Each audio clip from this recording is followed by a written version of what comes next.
Well, the Winnipeg Arena is no longer standing. In its place, a lot of rubble. Definitely a lot of rubble. Crews are now, we're clearing up what's left. Joining us live tonight from the site, CTV's Stacey Ashley. So, Stacey, how much rubble are we talking about here? Well, I got a tour of the demolition site today. Take a look. You can tell just by looking at it that this is a huge mess. The company predicts that there's 16,000 tons of wreckage here. If you want to break down, that means 15,000 tons of concrete, about 900 steel, and 400 everything else. It's a great big job, and the crews have just begun. Over there, sure.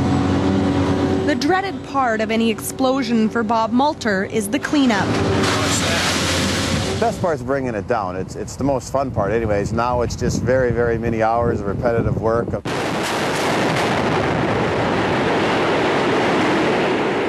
Standing its ground, 200 kilograms of explosives was no match for the Winnipeg Arena. So crews turned to Plan B, tugging on the arena's four legs, reducing it to bits. Every time Malter looks at the rubble, there are a few pieces of debris that put a huge grin on his face. Oh, these columns, I'll remember these columns. That and this large red steel that we see over here, that was all part of the upper deck, the nosebleed section, shall we call it. Rakowski Cartage and Wrecking predicts around 16,000 tons of wreckage. Each truck hauls only 20 tons a load.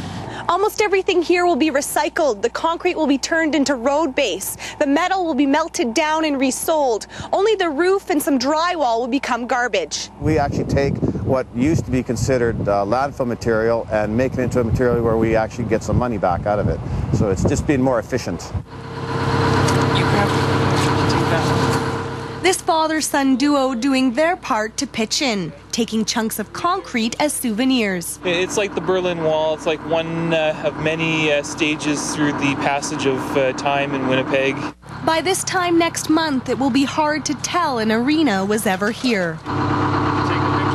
That photo taken in front of the barn and perhaps a few salvaged pieces of debris. Memories will be what carries on. The company predicts that 85 to 95% of this wreckage by weight is going to be recycled.